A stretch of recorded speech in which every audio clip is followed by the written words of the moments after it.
ಬಣಕಲ್ ಸುಭಾಷ್ ನಗರದಲ್ಲಿರುವ ಗಣಪತಿ ಪೆಂಡಲ್ ರಸ್ತೆಯಲ್ಲಿ ಡ್ರೈನೇಜ್ ವ್ಯವಸ್ಥೆ ಇದ್ದರೂ ನೀರೆಲ್ಲ ರಸ್ತೆಯಲ್ಲಿ ಹೋಗ್ತಿದೆ. ಇದನ್ನು ಸರಿಪಡಿಸುವಂಥ ಯಾವುದೇ ಕ್ರಮ ಪಂಚಾಯಿತಿಯಿಂದ ನಡೆಯುತ್ತಿಲ್ಲ. ದಯವಿಟ್ಟು ಪಂಚಾಯಿತಿಗೆ ಸಂಬಂಧಿಸಿದ ಅಧ್ಯಕ್ಷರುಗಳು ಮತ್ತು ಪಂಚಾಯಿತಿ ಅಧಿಕಾರಿಗಳು ಇದರ ಬಗ್ಗೆ ಆದಷ್ಟು ಬೇಗ ಕ್ರಮ ಕೈಗೊಳ್ಳಬೇಕಂತ ಮನವಿ.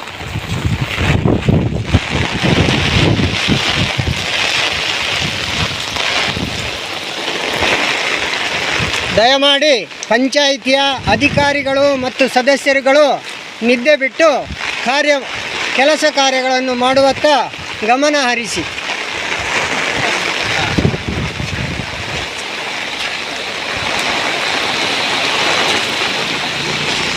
ಈ ರಸ್ತೆಯಲ್ಲಿ ಹಲವಾರು ಮಂದಿಗಳು ಪಂಚಾಯಿತಿ ಸದಸ್ಯರು ಓಡಾಡ್ತಾ ಇರ್ತಾರೆ. ಕುವೆಂಪು ನಗರದಲ್ಲಿರುವಂಥ ಸದಸ್ಯರುಗಳು ಮತ್ತು ಸುಭಾಷ್ ನಗರದಲ್ಲಿರುವಂಥ ಮೆಂಬರ್ಗಳು ಎಲ್ಲರೂ ದಯಮಾಡಿ ಇದರ ಬಗ್ಗೆ ಗಮನ ಹರಿಸಿ.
ವಿಡಿಯೋ ನೋಡಿದ್ದಕ್ಕೆ ಧನ್ಯವಾದಗಳು.